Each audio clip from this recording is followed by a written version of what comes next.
Kolkata versus Punjab, একদিকে কলকাতা দুইটা match খেলে দুইটাই হারছে, অন্যদিকে পাঞ্জাব দুইটা ম্যাচ খেলে দুইটাই জয়লাভ করছে। এখন কলকাতা কি করতে পারে? তার আগে ব্যাটিং করে জয়লাভ করতে পারতেছে না, তার পরে ব্যাটিং করে চেস করতে পারতেছে না, 220 রানও ডিফেন্ড করতে পারতেছে না, আবার 226 রানও চেস করতে পারতেছে না। অন্যদিকে এবারের টুর্নামেন্টের অন্যতম শক্তিশালী দল পাঞ্জাব আগে ব্যাটিং করে জয়লাভ করতে পারতেছে, এমনকি পরে ব্যাটিং করেও 209 রান সিএসকের সাথে চেস ডাউন করতে পারতেছে। প্রপার ব্যাটসম্যান আছে, প্রপার বলার আছে। অন্যদিকে কলকাতার দলে ব্যাটসম্যান তো টুকটাক আছে, কিন্তু বোলিং একবার নাই বললে চলে। আপনি বরুণ চক্রবর্তী বলেন, সুনীল নারায়ণ বলেন, কেউ তারা পারফরমেন্স করতে পারতেছে না। তাদের প্রিমিয়াম বলার মুজারবানি, বৈভব আরোরা, এমনকি কার্তিক ত্যাগী প্রত্যেকটা ওভারের জন্য 4 ছক্কার বন্যা খেয়ে যাচ্ছেন। বিশেষ করে বরুণ চক্রবর্তী এতটাই বাজে ফর্মে আছেন, একদিনে 3 ওভারে দিয়েছেন 48 রান, অন্যদিকে 2 ওভারে দিয়েছেন 31 রান। এরপরে তিনি আর বোলিংয়ে করতে পারতেছেন না। এরকম একটা অবস্থায় কলকাতা আজকে কি করতে পারে? আমি গুঞ্জন শুনতে পাচ্ছি কলকাতার দল আজকে ম্যাসিভ পরিবর্তন হতে পারে। ম্যাসিভ পরিবর্তনের মাঝখানে সুনীল নারিন 7 নম্বর থেকে বা 8 নম্বর পজিশন থেকে তিনি আবার গতবারের মতো 1 নম্বর পজিশনে চলে যেতে পারেন। 3 নম্বরে অজয় রাহানে, 4 নম্বরে রঘুবংশী, এমনকি নিচের দিকে রুবেন পাওয়াল আসতে পারে। কারণ কি, মুজারবানি ওই ধরনের বোলিং করতে পারতেছে না। যেহেতু ভালো বোলিং আপনি করতে পারতেছেন না, রান যত খাচ্ছেনই, তাহলে দলের ব্যাটিংটাকে একটু মজবুত করলে কেমনটা হয়। এই কারণে কিন্তু কলকাতা একটু পরিবর্তন করতে পারে, যেটা কলকাতা ক্যাম্প থেকে আমরা শুনতে পাচ্ছি। অন্যদিকে আপনি যদি খেলার অবস্থা দেখেন, বড় বড় দল কিন্তু হেরে যাচ্ছে। যে মুম্বাইকে দেখলে এতটা শক্তিশালী মনে হতো, কিন্তু দিল্লি কিন্তু তাকে হারাই দিছে। আপনি খেয়াল করে দেখেন, সমীর রিজভি এর আগের ম্যাচে যে ধরনের খেলা খেলতে পারছেন, এর পরের ম্যাচে এর থেকে ভালো খেলা খেলতে পারছেন। দিল্লির এই খেলা কিন্তু অপ্রত্যাশিত ছিল। এমনকি সমীর রিজভিকে যে চেন্নাই ছেড়ে দিছে, গত বছর কিন্তু তাকে 8 কোটি টাকার উপরে তাকে দিয়ে কিনছিল, কিন্তু তাকে ছেড়ে দিছে। এখন কিন্তু এই চেন্নাই কিন্তু আফসোস করতেছে। অন্যদিকে রাজস্থানের ক্যাপ্টেন রায়ান পরাগ আজকে সবাই হাততালি দিতেছে, কিন্তু আবার তাকে কিন্তু গালিও দিতে পারতো। খেয়াল করে দেখবেন, গুজরাটের সাথে যে একটা ম্যাচ গেছে, লাস্ট ওভারে 11 রানের প্রয়োজন, এমনকি 2 ওভারে 15 রানের প্রয়োজন, যেভাবে জফরা আর্চার, এমনকি তুষার দেশপান্ডে যে কিনা মেইন হিরো, লাস্ট ওভারে 10 রানের প্রয়োজন, তিনি কিন্তু এই 10 রান ডিফেন্ড করে ফেলছেন, এমনকি 6 রানের ব্যবধানে ম্যাচ জিতে ফেলছেন। যদি কোনো কারণে ম্যাচটা হেরে যেতেন, তিনি কিন্তু ট্রলের শিকার হইতে পারতেন। কারণ কি, নান্দ্রি বার্গারের কিন্তু একটা ওভার কিন্তু বাকি ছিল। যেহেতু নান্দ্রি বার্গারের একটা ওভার বাকি ছিল, এমনকি সন্দীপ শর্মা একটা ওভার বাকি ছিল, কেন তুষার দেশপান্ডেকে বলার দেওয়া হয়েছে? এখন তুষার দেশপান্ডে কিন্তু বলতে পারেন যে ভাই আমি ভালো বলার। এখন এই কথা বলার তো সুযোগই নাই। যদি ম্যাচটা হারতেন, সবাই কিন্তু ট্রল করতো। এখন যদি আপনার দলে কোনো প্লেয়ার যদি ভালো খেলে, তাহলে ক্যাপ্টেনের কিন্তু সুনাম হয়। এখন কিন্তু রায়ান পরাগ যে একটা ভালো সিদ্ধান্ত নিয়েছে, এখন কিন্তু সবাই এটাই বলবে। এখন রাহানে আজকে কোন ধরনের সিদ্ধান্ত নিতে পারেন?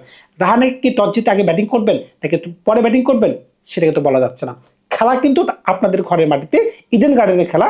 পিচ সম্পর্কে আপনাদের সবচেয়ে ভালো জানার কথা, কিন্তু আগের দিন আমরা দেখতে পেলাম সানরাইজ যেভাবে ব্যাটিং করতে পারলো, আপনারা তাদের ধারে কাছেও নাই। অভিষেক শর্মা বলেন, ট্রাভিস হেড বলেন, হেনরি ক্লাসেন বলেন, নিজের সময় রেডি বলেন, তারা যেভাবে ব্যাটিং করতে পারছে, কিন্তু আপনারা নাই বা কোনো ধরনের ব্যাটিং করতে পারে নাই। শুধুমাত্র রঘুবংশী 2টা ম্যাচে 2টা 50 করতে পারছে। ফিন অ্যানেল খুবই গুরুত্বপূর্ণ একটা অংশ আপনাদের দলের। ভাই, আপনার মাঝখানে একটু কমন সেন্স বাড়ানো উচিত যে আপনাদের মিডল অর্ডার দুর্বল। যেহেতু আপনি ভালো ব্যাটসম্যান, আপনাকে একটু ধৈর্য খেলতে হবে। আপনি একদিন 17 বলে 37 করতে পারছেন, অন্যদিন 7 বলে 28 করতে পারছেন। এই ইনিংস দুটোকে যদি একটু লেংদি করতে পারতেন, হয়তোবা কলকাতা এতটা গর্তে পড়ে না। এটা একটা মেজর কল হতে পারে।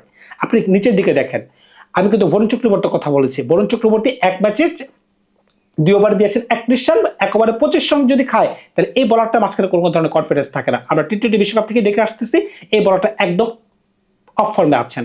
এমনকি আপনি সুনীল নারায়ণ, তিনিও কিন্তু মার খাচ্ছেন। আপনি বরুণ চক্রবর্তীর কথা বলেন, মানে বোলিংয়ে একদম তার তুলনা হয়ে আছে। আপনি ভৈবারের কথা বলেন, 48 রান, 47 রান, কার্তিক ত্যাগী একই অবস্থা, 43 রান, 47 রান, মানে 2টা ম্যাচ খেলছে, একটা ম্যাচও কোনো পারফরমেন্স নাই। ব্লেসিং মুজারবানি, যাকে কিনা মোস্তাফিজুর রহমানের রিপ্লেসমেন্ট হিসেবে না হয়েছে, ভাই মোস্তাফিজুর রহমানের ধারে কাছেও তৈরি নেই। মোস্তাফিজুর রহমান যে ক্লাসের বলার, তার আশেপাশে যাইতে হলো তার আরো 5 থেকে 7 বছর ক্রিকেট খেলতে হবে। এটা বাস্তব কথা ভাই। এখন মুস্তাফিজুর অভিশাপ কি লাগছে কিনা সেটা আমি বলতে পারবো না ভাই। এখন কলকাতা দলে কিন্তু কিছু পরিবর্তন কিন্তু বানছিল, যেমনটা শোনা যাচ্ছিল যে সুনীল নারায়ণ 8 নম্বর পজিশন থেকে তিনি ওপেনিং এ চলে যাবেন, এমনকি ব্লেসিং মুজারবানির জায়গায় রবম্যান পাউলকে তারা দিতে এখন রাজি। কারণটা কি, দলের ব্যাটিং তারা এখন মজবুত করতে চায়। যেহেতু বলিং তাদের নড়বড়ে আছে, বলার তাদের স্টকে নেই। আপনি ইচ্ছা করলে তাদের বলিং পাল্টাতে পারতেছেন না, কারণ কি বেঞ্চে তাদের ওই ধরনের বলার নাই। একটা আছে তো আপনার বেঞ্চে আছে, আপনি ইচ্ছা করলে শাফলিং করতে পারতেছেন, ওই ধরনের সুযোগ নাই।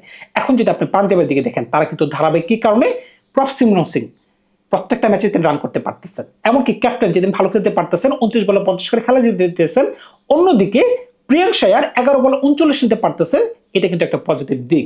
এমনকি নিচের দিকে মোটামুটি টুকটাক সবাই কিন্তু ভালো খেলতে পারতেছেন। এমনকি এবারের টুর্নামেন্টের পাঞ্জাবের জন্য সেরা খেলোয়াড় হিসেবে যিনি প্রতীয়মান হতে পারেন, কপার কুল্লি, একদিন তিনি ম্যাচ জিতে একদম মাঠ থেকে বেরোছেন, 72 করছেন, আরেকদিন তিনি 20 বলে 40-এর কাছাকাছি রান করতে পারছেন। এগুলো থেকে প্রমাণিত হয় যে এই দলটা কিন্তু মোটামুটি ভালো।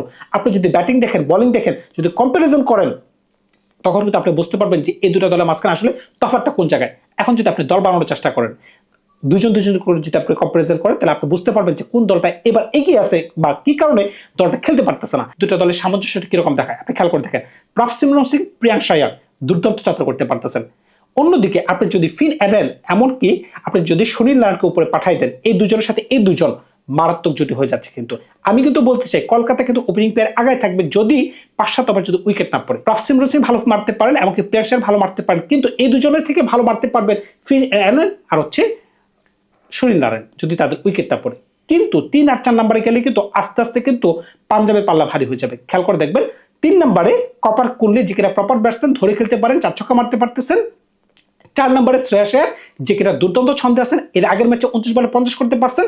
এখন কিন্তু আপনার 3 নম্বরে রঘুবংশী আর অজিঙ্ক্য রাহানে। অজিঙ্ক্য রাহানেও ভালো ছন্দে আছেন, প্রথম ম্যাচে তিনি মুম্বাইয়ের সাথে দুর্দান্ত 50 করতে পেরেছিলেন, মনে পড়ে কি? তো এইসব করলে কিন্তু একটা 50-50 একটা অবস্থানে চলে যায়। কিন্তু কপার কুনলি এই ব্যাটসম্যানের জন্য হয়তো বা একটু পাঞ্জাব এগিয়ে থাকতে পারে। কিন্তু আপনি যখনই 5 আর 6-তে আসবেন, 5 আর 6-এ নেয়াল বেদারা আর শশাঙ্ক সিং, ওইখানে কিন্তু আপনি খুঁজে পাবেন রিঙ্কু সিং, এমনকি অত্যন্ত দামি প্লেয়ার ক্যামেরন গ্রিন।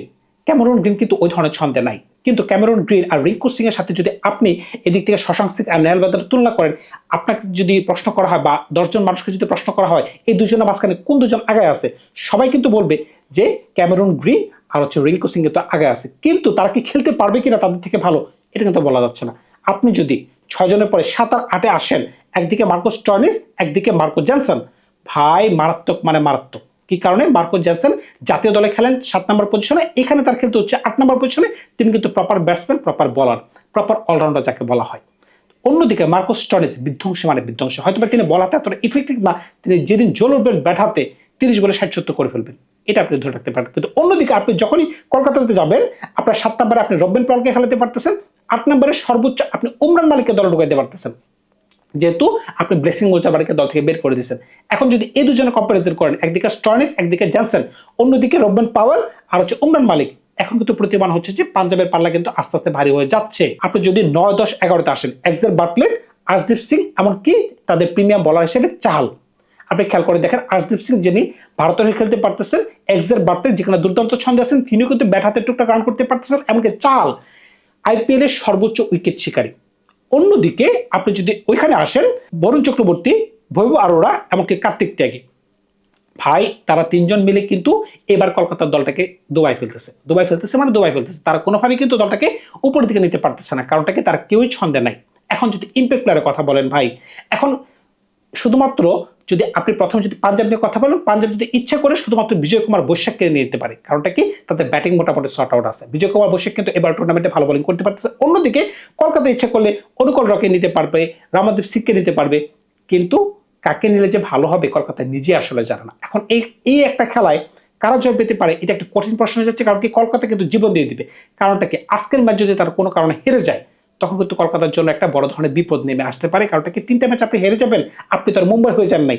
শুধুমাত্র মুম্বাইয়ের এই ধরনের রেকর্ড আসছে যে শুরুর দিকে 3-4টা ম্যাচ হারার পরে তারা টুর্নামেন্ট জিততে পারে ভাই। তো এই ধরনের রেকর্ড শুধুমাত্র মুম্বাইয়ের জন্য প্রযোজ্য। তো সবকিছু কিন্তু সবার জন্য না। প্রচন্ড গরম ভাই। ধন্যবাদ সবাইকে, ভালো থাকবে আপনারা। বিদায় নিলাম আজকে।